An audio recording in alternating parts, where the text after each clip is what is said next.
Suppose இதுவே வந்து பார்த்தீங்கன்னா இந்த மெத்தியில இருந்து அந்த புரோட்டான் வெளியே போயிருந்துச்சுன்னா எப்படி நடக்கும் பார்ப்போம் வாங்க. அதை கொஞ்சம் மேலே எழுதி காமிக்கிறேன். ஏன்னா மூணுமே உங்களுக்கு கம்பேர் பண்ணி நான் சொல்லி காமிக்கணும்.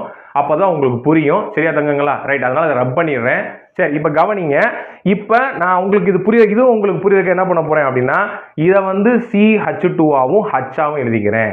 இங்க இருந்து இந்த ஹைட்ரஜன் தன்னோட பாண்டை கொடுத்து இது வெளியே போயிருந்துச்சுன்னா எப்படி இருக்கும் ப்ராடக்ட் அப்படின்னு பாருங்க. பார்க்கலாமா? வாங்க தங்கங்களா. அப்படியே அச்சு பேசாம எழுத போறேன். கவனிங்க, இந்த இருக்கு CH2 டபுள் பாண்ட். ஏன்னா இங்க வந்துருச்சு டபுள் பாண்ட் CH3.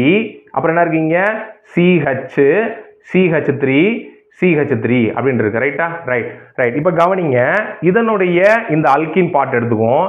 இந்த அல்கின் பார்ட்ல பாத்தீங்க அப்படின்னா நமக்கு ரெண்டு சப்ஸ்டிடியூஷன் இருக்கு. மெத்தில் ஒரு சப்ஸ்டிடியூஷன், இந்த ப்ரோப்பைல் ஒரு சப்ஸ்டிடியூஷன். மொத்தமே ரெண்டு சப்ஸ்டிடியூஷன் தான் இருக்கு. இது எவ்வளவு பெர்சன்டேஜ் இருக்கும் அப்படின்னு பாத்தீங்க அப்படின்னா இது 33% இருக்குன்றாங்க. அப்ப நம்ம ஏற்கனவே பார்த்த மாதிரி ஸ்டேட்ஸ் என்ன சொல்றாரு அப்படின்னா, யாருக்கு மோர் சப்ஸ்டிடியூஷன் இருக்கோ அதுதான் மேஜர் ப்ராடக்டா இருக்கும் அப்படின்றாங்க. அப்ப இந்த மூணு இதுல வந்து பாத்தீங்கன்னா இந்த 2,3 டைமெத்தில் பியூட் 1 தான் பாத்தீங்கன்னா நமக்கு மேஜர் ப்ராடக்டா இருக்கும். அதாவது 64% நமக்கு கிடைக்கும்.